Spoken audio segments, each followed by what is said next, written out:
Hello everyone, আমি নতুন একটা ফুলের ফ্রেম নিয়ে চলে এসেছি। দেখুন কত সুন্দর ফুলের ফ্রেম। আমি এটা করতে অরিজিনাল গাছের ডাল নিয়েছি, যাতে দেখতে এটা অনেক ন্যাচারাল লাগে আর সুন্দর লাগে।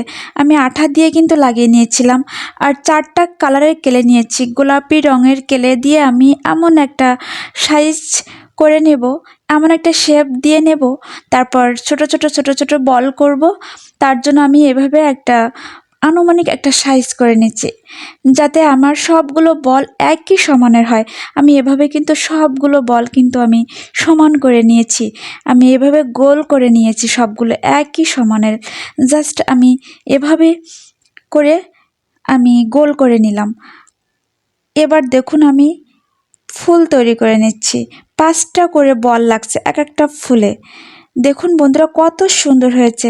আমি একটা চাপ দিয়ে এর উপরে আমি একটা হলুদ কালারের ক্লে লাগিয়ে দিলাম। জাস্ট এভাবে একটা শেপ দিয়ে নিলাম। দেখুন কত সুন্দর হয়েছে ফুলের মতো দেখতে। আমি 4টা ফুল তৈরি করে নিলাম এভাবে। তারপর আমি ফ্রেমের উপরে ফুলগুলো লাগিয়ে দিলাম।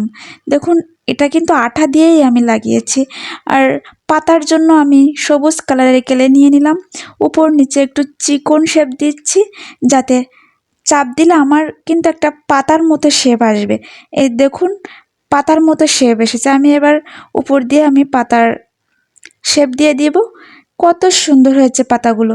দেখুন আমি কিন্তু এতগুলো পাতা তৈরি করে নিয়েছি। আপনারাও কিন্তু এতগুলো পাতা তৈরি করে নেবেন।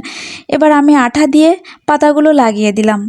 দেখুন কত সুন্দর লাগছে দেখতে। জাস্ট সবগুলো পাতা আমি লাগিয়ে দিলাম।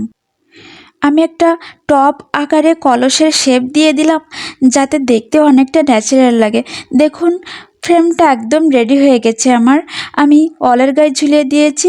ভিডিওটি কেমন লেগেছে অবশ্যই কমেন্ট করে জানাবে, শেয়ার করতে ভুলবে না। ধন্যবাদ।